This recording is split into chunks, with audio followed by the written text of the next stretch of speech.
Are you able to look at staff when you go into practices and notice the signs on them before they can? Sometimes, yeah. I am definitely sensitized to it, and it's always on my radar. So mental well-being in general is always on my radar. I have a particular interest in, it goes by the term remediation, which sounds so punitive, but So does doctors, yeah, doctors who are truly struggling, and we tend to see it more in early career doctors, and you may think like they're struggling with medical competency, or they're struggling with client communication, or any of these skills that we need to have for practice. And well-being is always on my radar as an underlying potential cause for those challenges. So yes, I think I can at least recognize when there's concern for it, and then prompt a conversation where we talk about it.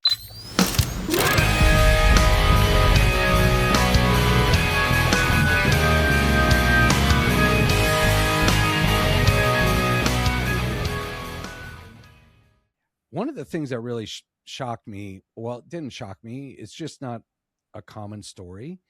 You started and stayed at a practice for a long time. I did. What was that? Why did that happen? Oh, partly proximity, geographic proximity to family, and partly naivete and not knowing that there were healthier options for me from a learning and growth perspective. So definitely, there were great things about the practice, good quality medicine, amazing clientele.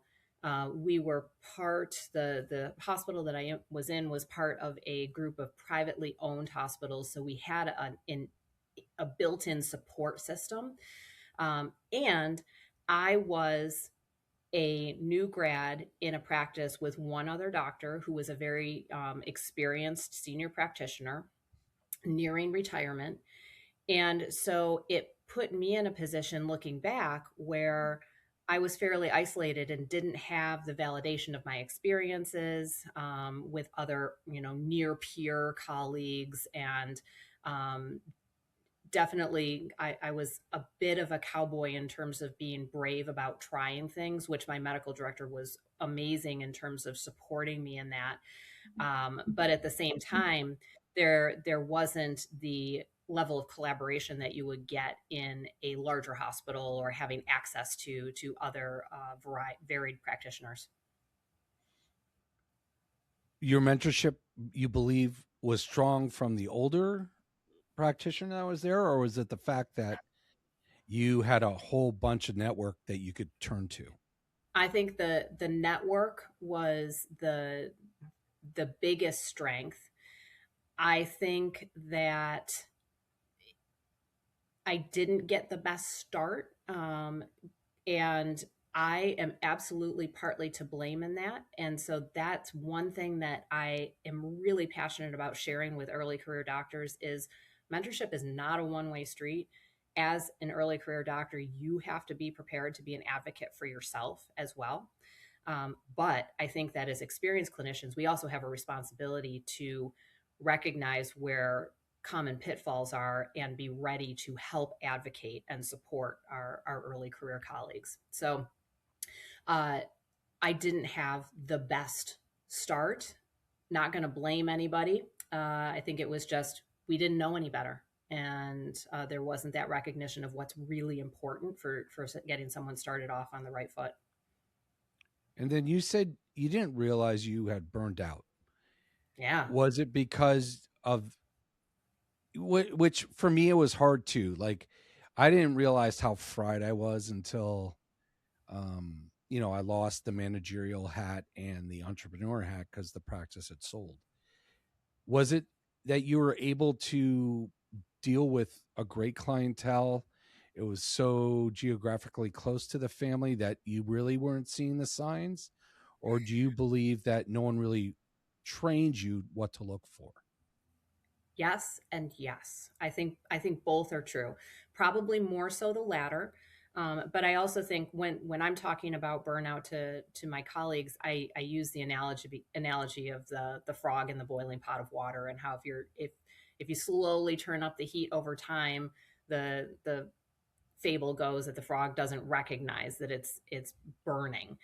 And that was absolutely true for me. There was such a slow drift over time that everything everything that I was experiencing just became normal to me. I thought that this is a hard profession, and I'm just failing at being successful in managing my emotions. And uh, I was having physical symptoms as well, but my read on it was, man, this is my fault. This is my problem, that I'm just not coping well. I've lost my resilience. Really, that's not the case. I think I am a remarkably resilient person. It's probably, and I'm stubborn. And I think that's probably why I lasted so long in practice without raising my hand and saying, hey, I need some help, because I just didn't recognize that I could do that. And there were certainly people around me who would have been willing to help. I just didn't recognize the importance of doing that for myself.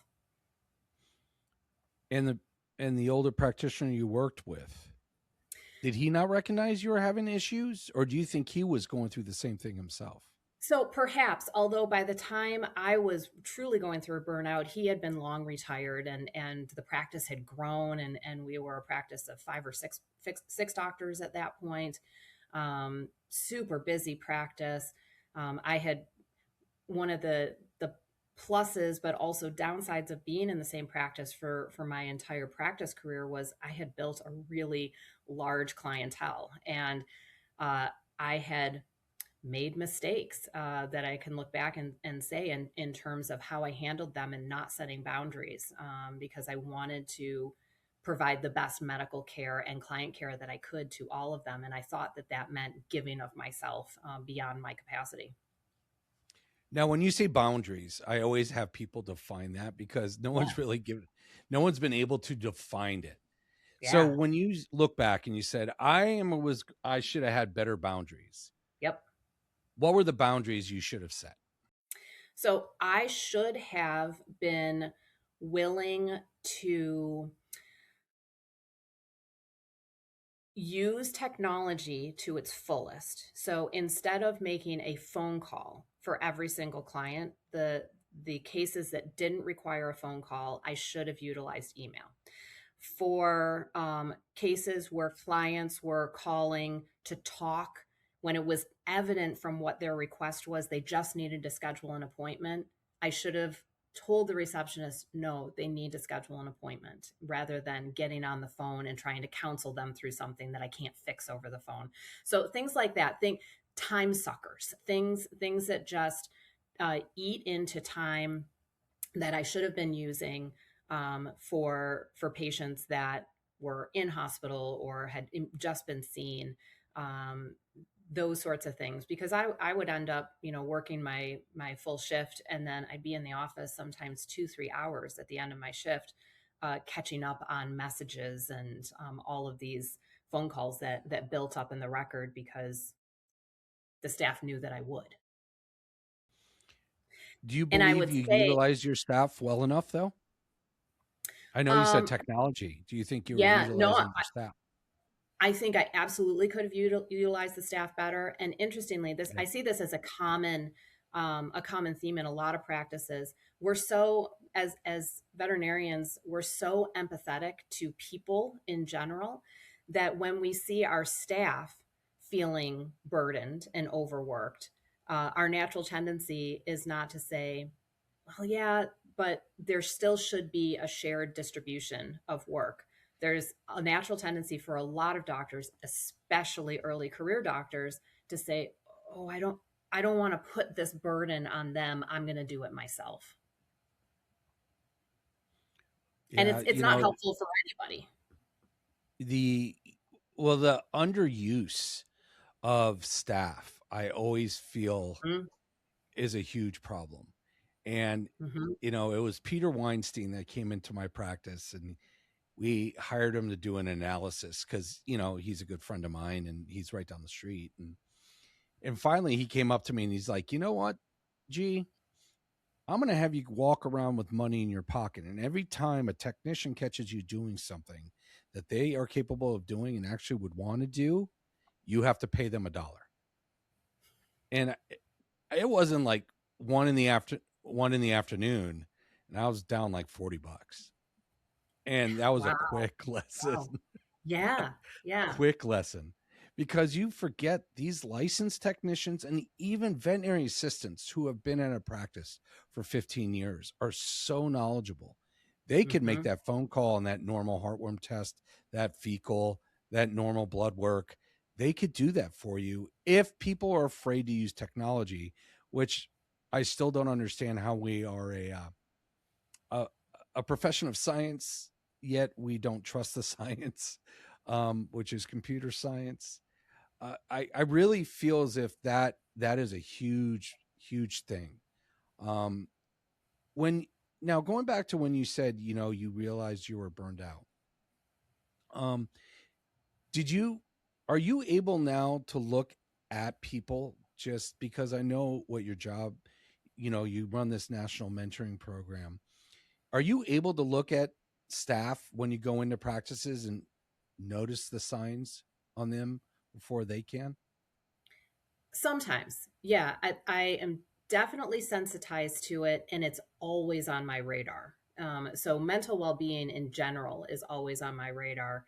I have a particular interest in, uh, it goes by the term remediation, which sounds so punitive, but you know, So does that. doctors, yeah, doctors who are truly struggling, and we see it, we tend to see it more in early career doctors, and you may think like they're struggling with medical competency, or they're struggling with client communication, or any of these skills that we need to have for practice. And well-being is always on my radar as an underlying potential cause for those challenges. So yes, I think I can at least recognize when there's concern for it, and then prompt a conversation where we talk about it. And you said, as a profession, we're very empathetic for our clients. Hmm. Hmm. Did you feel as if you were losing your empathy towards the end when you were having issues? Yeah. So one of the signs should have been when I would see an adorable puppy out in public away from work, and I didn't have a desire to go pet it and see it. I was like, that just looks like work to me. So that even takes it a step further than the client, right? Like yes, we should have empathy for our clients, but our primary drive and passion should be our patients. And yeah, I got to the point where every pet, even in a non-work context, looked and felt like work to me. Been there, done It that. was bad. It was Yeah, bad.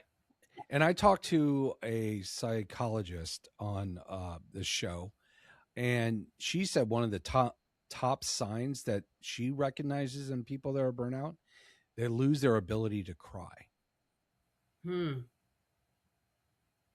And I was like, well, that's kind of weird, because most of the because I was doing, my study at that time, and I'm like, well, most of them said they cry themselves to sleep at night, you know. Yeah. But Yeah. she's like, truly, the sign of the end stage burnout is inability to cry. Interesting. Did, did you I did don't you ever experience that? I don't think I did. I don't recall clearly, but I'm pretty sure there were plenty of tears that still happened sporadically throughout that period. Yeah. Yeah, when I would get sad, or just start crying out of nowhere, I would just think, oh, I'm just tired. But I Yep. mean, actually, you're emotionally exhausted. Yeah. Um, you Exactly. know, I would say it was more the emotional exhaustion. I did have despondency, which I was kind of removed from the staff. I would love to just go sit at my desk. But the biggest thing found in myself was the anxiety that would build up in an exam room. Like, I'd be like, Hmm. I got to get out of here. How do I get out of here the quickest? What should I do? What can I come up with? And that's when that's when it really hit me that, holy cow, I need to talk to somebody. And now when I go do relief shifts, I pull up a stool and we'll have conversations about everything, and I actually enjoy it. So I mean, there's so many little signs that I hope people, listeners, just pick up on, Yep. that, and everyone's different. There is Yep. no two people that burn out the same or Yep. struggle the same. For sure. I had a lot of physical signs too that I just ignored. Headaches were really common, and I was like, "Oh, I'm just tense, or I'm just been hunched over a computer a lot, or that's just normal." I had difficulty sleeping. I would like have just awareness, not true palpitations, but awareness of my pulse while I was trying to fall asleep. And so, things like that again, they crept up over time, so that I just kind of took them as normal, when they absolutely were not normal. How far in were you into your career when you noticed the heart palpitations? So I actually went through two separate episodes of burnout before I left practice. And the first one was about 4 years before I left practice. So that would have been like 13 years into practice. 13 years. Did you work during COVID? I did work during COVID. I left practice during COVID. That and it I will say that it wasn't because of COVID, but COVID was like that final straw that just exposed how far along in burnout I already was. What did COVID teach you that was broken in the system? Mm, that's a really good question. Um,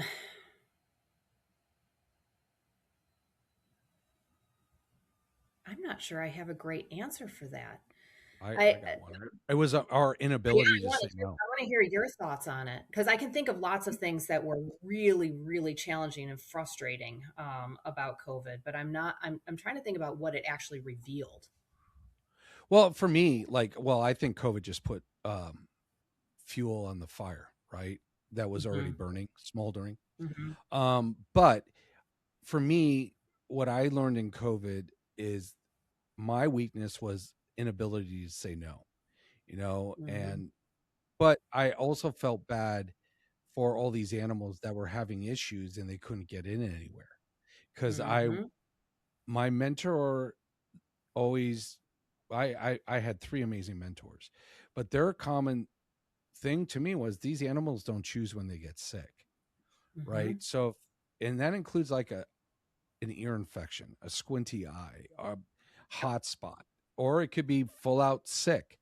Obviously, if someone would call and say my dog's been limping for 2 months, I would say, okay, we can get you in probably tomorrow or something. But Yep. everything else, I would try to get in, because it would be like I can't get in to see my doctor, and the ER has a 6 to 8 hour wait, Yep. and There eh, was a huge burden of responsibility that during that time.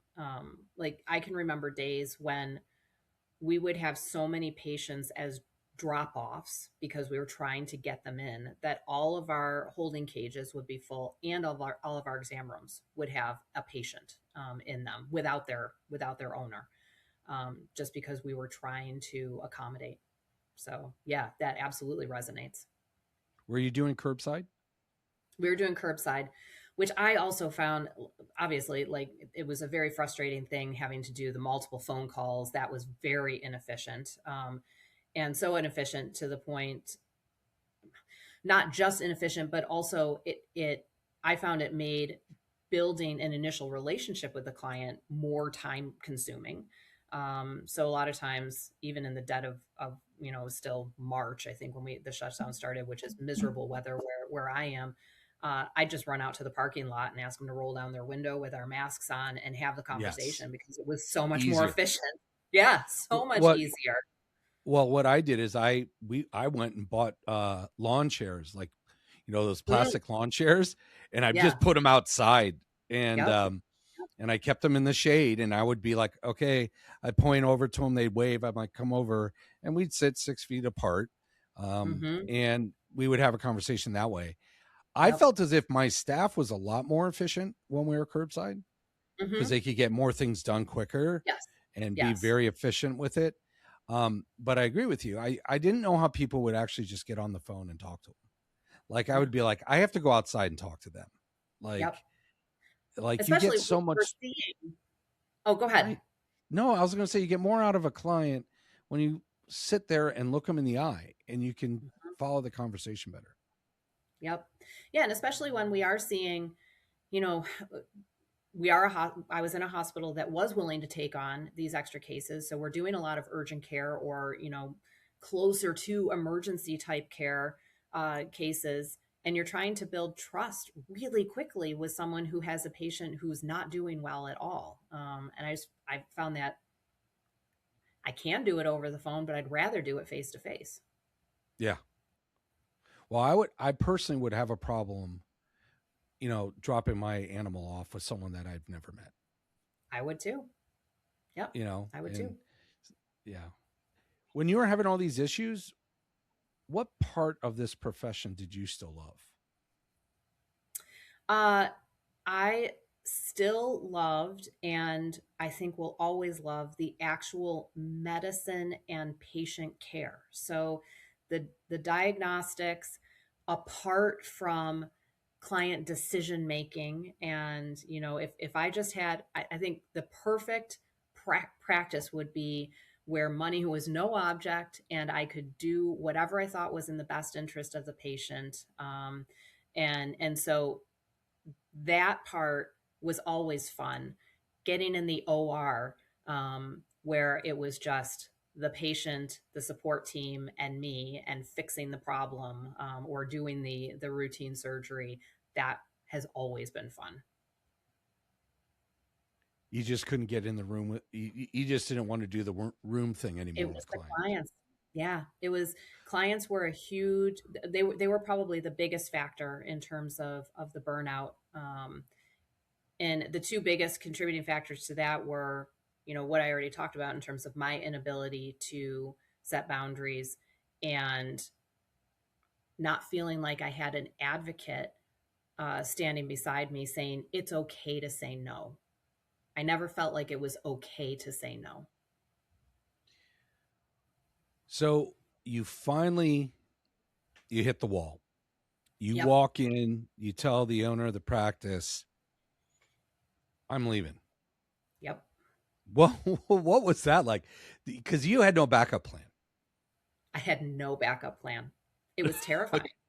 Yeah. No, I gave the practice 2 months notice because that's me, and I still care about the team and I care about my patients, and I wanted to give them as much time as possible. Um, but during that 2 months, I was like in survival mode. I was treading water. I was just trying to keep my head above water. I was not planning for the future. It was, I need to get to the end of that 2 month period, and then I can breathe and I can, just take some time to start to recover. But I had zero plan. I didn't know what I was going to do. So yeah, terrifying. How long did you breathe once you left the practice? I breathed for real for like probably 6 to 8 weeks. And I would say it was probably 6 weeks in where I was like, okay, I'm ready to start thinking about what I'm going to do, and started toying with the idea of relief. And I love teaching, and I'm not too far from Cornell University, so and that's where I went to school. And I was like, maybe there's an opportunity to do something there. And that was about the same time when the leadership of the group of hospitals that I had worked for reached out and said, "How are you doing? Have we'd we'd love to have you come back in some capacity if and when you're ready." We've been talking for a few years about the concept of having a mentoring veterinarian to support this group of 15 hospitals. Are you interested? So why did And they that come was to you for the founding. mentoring piece? What what was the connection between you and like we want to start this mentoring program? So, uh, I have the medical director at the practice that I was at to thank in large part for that, because he knew how much I loved working with when we had vet students, or for a period of time there was an internship uh, locally, and we would do the GP portion of that internship, and it was just like it was the best. It was so much fun to work with them while they were seeing cases, and so he knew I had that passion, and so and I was a good doctor in the group, that I was well liked, I practiced good medicine, and so there was definitely a desire to get me back on the team in some capacity. So And that's so interesting because these groups, whether they're 5 practices or 1,000 practices, always mhm. want return on investment or Excel spreadsheets that make Yep, sense. yep. How do you believe you were generating income for those practices, even though That you is were not seeing patients?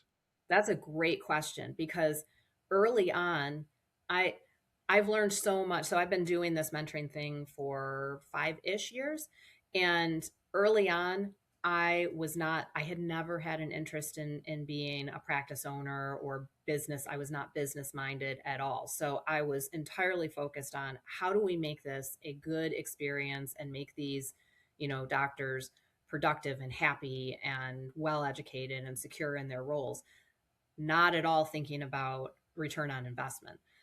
I've learned a lot since then, and so looking back, huge appreciation for the people that hired me, because we didn't have a business plan in mind for this, but I was certainly cognizant of the fact that, I'm not producing anymore, and I'm getting paid, and it just made a whole lot of sense to me that what I was doing in working side by side in dentistry, in surgery, and even in exam rooms with new grads and other early career doctors was enabling them to provide more care faster for their patients. And fast forward 5 years, where we have a national program now that models the same sort of training and support, and we do have ROI on it. So How, I mean, and part of the ROI that, I don't want to say they're just ignorant in a nice way. I want to say a lot of these private and corporate owned practices they're ignorant of is that mm-hmm, turnover costs are mm-hmm, enormous. yep. Did you cut down turnover once you started this mentoring program? So I don't have data on that. I don't know what our pre me turnover rate was for doctors in my group, but post me. I think over the course of 5 years, we maybe lost one doctor of all of our new grads, so there, and the losses that we had uh, were, that particular loss was an inescapable loss, and so it feels like, as I don't have data for it, but it feels like the retention is improved. From a national perspective, we know that our retention is really strong with a mentorship program in place compared to what's known to be the typical average for early career doctors. Is the mentorship program required or is it opt in? For our new graduate hires, it is required, but it's open to other doctors who are changing lanes in their career. They're going from large animal to small animal, or didn't feel that they got the best start in another job early in their career and really want some mentorship support. Then we welcome them to opt in, but it's only required for brand new graduates. When you talk to these early career grads, how do you, and I know you probably get to talk to some along the way, even while they're probably still in vet school. How Hmm. do you explain what is true mentoring versus the marketing? we offer mentoring. Mhm. Yeah. So I think some of the key differences between mentoring as just a catchphrase and real mentoring is real mentoring has to be relationship based between mentor and mentee. There has to be an intentional relationship between those two individuals. And then aside from that, a real mentorship program has to have some sort of guardrails for setting expectations. You know, what's your onboarding going to look like? What is the expectation for how many appointments you're going to see in month 1, month 2, month 3, with flexibility on top of that, because everybody's an individual and not everyone's going to be ready to progress at the same rate, and that's okay. There isn't anything wrong with that, but you have to have a starting point so that you can gauge progress over time. If I told you I was up at PacVet and I sat down, I was a speaker for the early career grad track, Hmm. because just like you, I love the early career grads. Like I figure you have 5 years to build that foundation, right? Hmm. Solid foundation. And I think their Hmm. career will be phenomenal. But I was sitting there at a table because there was a social hour afterwards, and I had about 8 uh, baby docs sitting there. And what would your response be to this? There was one that was thrown into an emergency clinic, and he had mentoring for a month. And now they've been there by themselves for almost 3 years. And he's been taken to the board 4 times. Do you think that's negligence?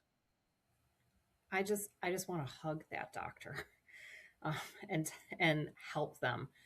Do I think it's negligence on the part of the hospital Practice management? owner? Yeah. Um, at least ignorance. Yeah, at least ignorance. Yeah, I call it negligence because Yeah, when the doctor messes up, all when the doctor messes up, all the blame goes on the doctor. for sure. There's But and it's completely unreasonable to expect a 1 month mentored new grad in an emergency environment to be competent to see all the things. That's not fair. and your honest opinion, how long did it take for you to be like, you know what? I'm seeing the patterns. I'm getting the pattern recognition. I'm getting this confidence. The fear is leaving. The confidence is growing, because it starts like this, right? Fear here, confidence, and then it goes like this. Yeah. How long was it for you? Because everyone's different, but Yeah. Probably 2 to 3 years yeah. without strong mentorship. My hope is with strong mentorship, we accelerate that. Yeah, but even But with that strong mentorship, there's there always needs to be a safety net available. right. Well, Yeah. even with that strong mentorship doesn't mean you're going to see all the things. Like, No. No. right? You're not going to see all the different type of client. Nope. You're going to have the pissed off and very nice client, but you won't have the in between a lot. You won't Mhm. have like all the procedures, all the new medications, all the different illnesses. I was talking to a guest the other day. He just finished his internship at Georgia, going to a surgical residency. He has yet to do a GDV, 1 year internship, University of Georgia. You Yeah. would think they at least would get a few, right? Yep. He has yet to Yep. see one. That's fair. Yeah. And so and it's Mentorship like there are things, and there are things that don't exist, and it scares me. The two things that scare me are, number one, that poor veterinarian story, and it's Yes. very common, Yes. and anyone Yeah. who isn't is ignorant. And then the second thing that scares me, and I totally forgot what it was, but the second thing that scares me is veterinarians who decide after 6 months to a year out of school they're going to go do relief. Mm. Mhm. I mean, you're totally, in my opinion, I think at that point you're totally, oh man, you're plateauing your career right there. Yeah. Like, you're not gonna Yeah. who's gonna teach you? If you're Yeah. doing relief, chances are you're gonna go into a practice with no one else there. Right. That makes you Right. a very well paid vaccine doctor. Yes. Yeah. Yep. Yeah. We don't even, so we will start to have the conversation if it's a hospital where operate it's a tiny hospital. It's just mentee and medical director or other associate in the practice. If that hospital has need for the mentee to work as a solo doctor, we won't even visit that until at least the 6 month mark, unless there's something extraordinary about the new grad and they want it, and we feel we can provide remote support for them. We won't have that conversation until 6 months, and then you got to be having the conversation. What are you scared about? What kind of support looks good to you and feels comfortable to you? Be sure they have phone a friends, people they can FaceTime in, if they are going to be alone. So Yeah, it's all it's a scary. It big deal. is so scary. Do you have a lot of early career grads coming out that you're mentoring that are afraid of getting sued? Yes, yes. When did I would that say that start? is. When did that I start? That's a great question. So I would say past 3 years, that's been what I would label as one of the top fears of early career doctors. Top two fears of early career doctors. It was not something that I experienced. There was always, yeah, we knew it could happen. Yeah, I know, we knew it could happen, but it wasn't something that I worried about. Um, and so yeah, past 3 years maybe it's risen to one of the top two fears of new grads What's the other in new my fear? experience. Working alone. Yeah, working as a solo doctor. Yeah, working as a solo doctor is probably because of all the Instagram posts, Facebook posts, Reddit posts, colleagues, classes ahead of them. They hear horror stories. Mm-hmm. Um, Mm-hmm. and and now let's go back to that working alone thing. Just Yeah. because you're going into a practice that has 8 other doctors does not mean Mm-hmm. you're not going to be working alone, because there's no promise that 8 other doctors are going to want to mentor you. Yep. Because there's For a sure. pretty high chance they're in survival mode themselves. Yeah, and I think that's when I'm talking to students about things to ask when you're interviewing. That's one thing I want them to ask: what is the culture, the collaborative culture like in this practice? Is this a practice where it is just routine behavior that doctors talk to each other about cases and look at patients together, look at radiographs together? Because if that's important to you, which it is, to most new grads, um, you need to be asking that question, and ideally spending some time in the practice so you can observe that's the truth. So a new career grad comes and joins your group. Mm-hmm. You sit down with them for the first time. Mm-hmm. What are the 3 things you tell them right off the bat they should do? Oh, uh, communicate openly. So if they have concerns, if they have fears, I want to know about them, because we can't help if we don't know what they are. And so along those lines, uh, in addition to the honesty, recognize that you're going to make mistakes, and we're all human. I still make mistakes. We make mistakes. Doesn't mean that we're bad doctors, but that's how we learn and grow. And we can only help you. I can only help you if I know that those things are happening. That's two things. What else? Uh, I always tell them they get a certified financial planner. oh, that's a really good one. Yeah, I was thinking within the hospital, but that's a really good one too. Yeah. Where do you think they struggle the most? Do you think they just struggle with emotional recovery, uh, communication, or just recovery in general?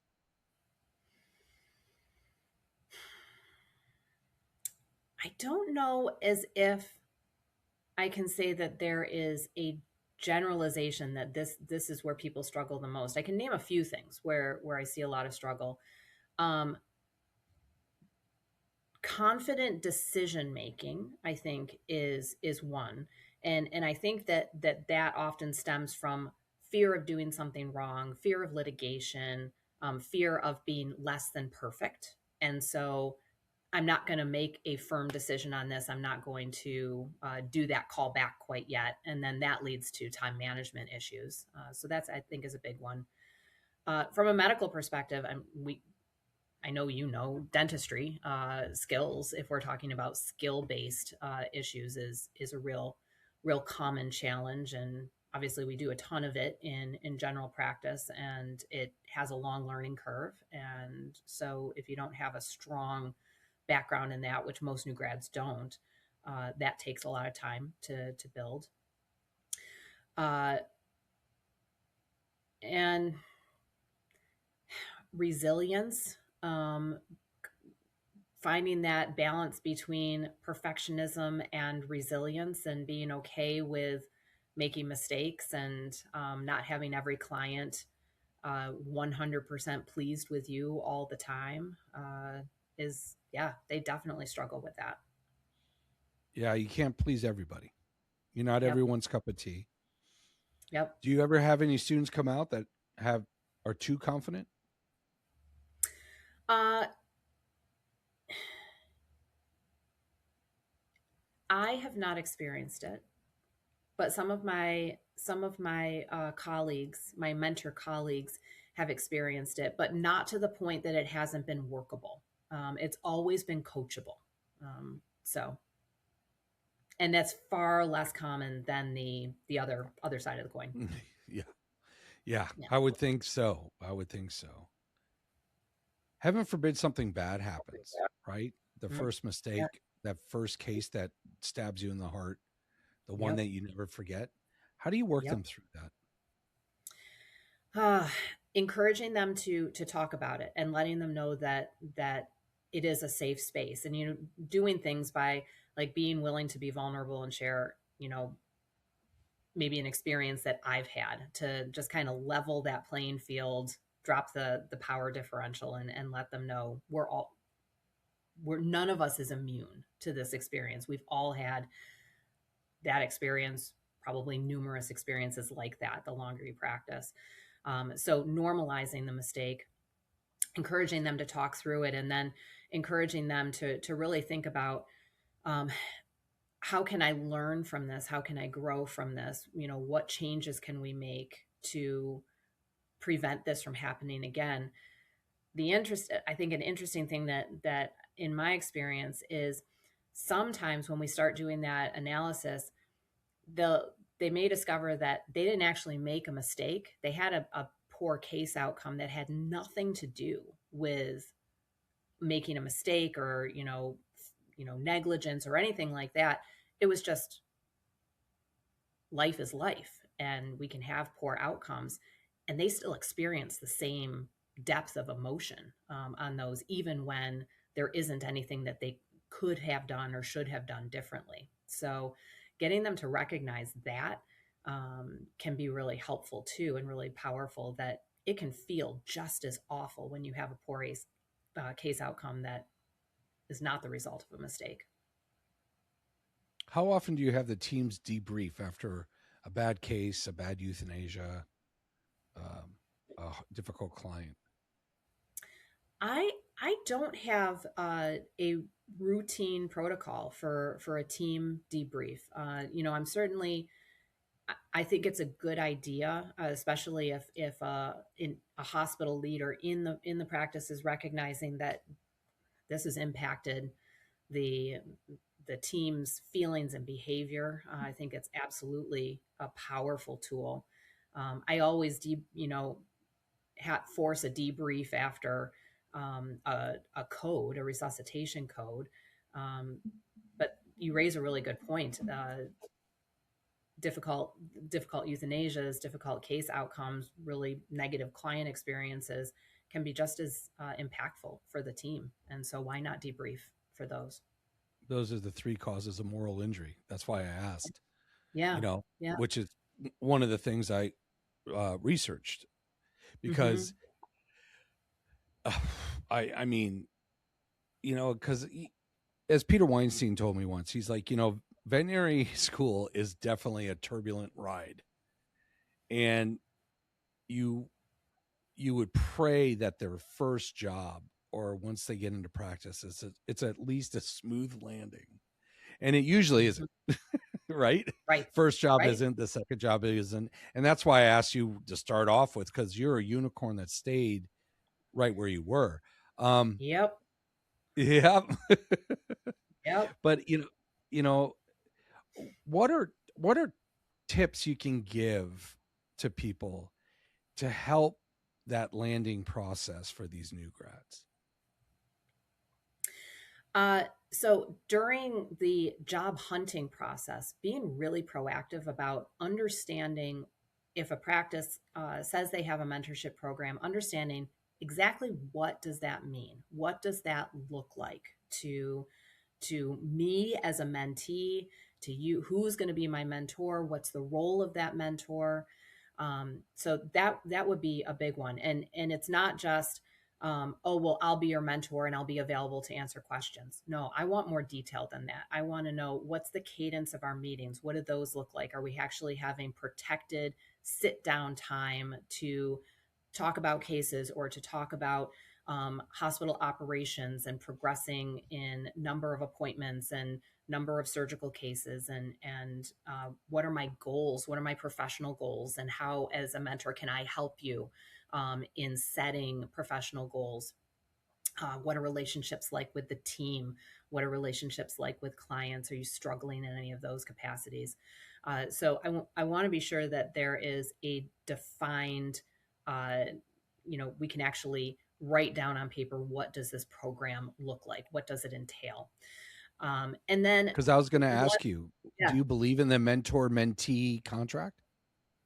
I do. Yeah, I'm a big fan of it. So we do use one in our program. I'm not prescriptive in terms of saying you need to fill out this contract, but I make it available. If the mentor mentee pairing want to use it, they are welcome to. And I encourage that every month they're reevaluating that contract, because mentee needs a new grad's mentee needs change dramatically, sometimes even from month to month. And so, what they're needing from their mentor and what their mentor is asking for from the mentee can change pretty significantly over time. So they need to revisit it. How important do you find networking when it comes to the mentor mentee relationship? I think that is very important as well. Because it's very unusual that one mentor can be the end all mentor for somebody. A mentor is another human being, and we all have our limitations. And so ensuring that the mentor and mentee are having conversations about what are your interests, what are your needs, and when the mentor recognizes that's not a strength of mine, but let me connect you with so and so. And it can be as simple as a mentee says, "Hey, I want to learn this surgical procedure." The mentor says, "Oh, I don't do that procedure." And instead of just leaving it there, the mentor says, but have you thought about going to this CE? Let me show you that resource. Or I have a colleague who does that surgery. Let's see if we can get you connected and you can go over to that practice. So that I think that networking is very important. I also think that peer networking or near peer networking is really, really important. In school, students are constantly surrounded by others who are going through exactly the same experiences that they are, and a lot of time internship programs similarly. Hopefully you're in an internship class that's big enough that you have that camaraderie. But in most general practices, you're going into a practice where all of the doctors are more experienced than you, and you lose that opportunity to say, man, my day really sucked because of this, and have another new grad that says, oh my gosh, I went through exactly the same thing today, wasn't that horrible? And that is so important for these doctors, so important. Yeah, I'm writing a conceptual paper right now discussing about how cohort mentoring is Mm-hmm. probably better and stronger than the one-on-one. Mm-hmm. Yeah, I could definitely see that. I'm not going to give up on my one-on-ones because I love my one-on-ones, and I see the value there. But we also are really strong advocates of cohort mentoring. Uh, in a national program, it's challenging because our mentees are spread across the country. So uh, we use video chat for rounds every 2 weeks, and try to facilitate some conversation that way. I'm really spoiled because where I am geographically, we have a bunch of hospitals, so I can host game nights at my place and have people over. And there usually is a little bit of work talk, but then it's so cool. They'll get their work talk out of the way, and then it's just, let's just be humans. And they're free to talk about whatever they want to talk about, but usually they just get get the work stuff over with, get their frustrations out, validate each other, and then we play games and talk about life. Heaven forbid you do something outside of work that's not work, right? Right? Right. Heaven forbid that a group of veterinarians get together and not talk about veterinary medicine. Yeah. Well, It's I mean, the possible. one, the my father-in-law and my wife are both veterinarians, but my father-in-law, when I was dating my wife during vet school, he's like, the one thing I'm going to tell you is that if you ever go to a party, never tell anyone you're a veterinarian. It's good Never, advice. It's good never, advice. never. Just say you work for the IRS or Yep. or you're an Yep. accountant or something. Yep. Yep. He goes, or else they won't leave you alone, and they'll probably bring four other people. Oh, hey, meet my friend. She has a dog problem or a cat problem or a horse Yep. problem, and it's like, oh, but because you just got to be careful. I mean, it is an amazing profession. It is an amazing identity to have, but people try to take advantage of it. They do. And I think for the Not in most a part, they bad don't even way, and I don't, realize not in a bad it. way, They don't realize that they're doing it. Yeah. right? They just don't know any better. They love their pets. They do. Well, they do. Well, I mean, this profession is absolutely incredible because you get to practice science, you get to Mhm. practice medicine, you get to do surgery. Um, for me, you get to meet wonderful people, and hopefully you get generational family members coming to see you. Yep. That to me was the most rewarding thing. Yeah. Um, but you also get to be an entrepreneur. You know, Hmm. if that's the thing. Have you ever?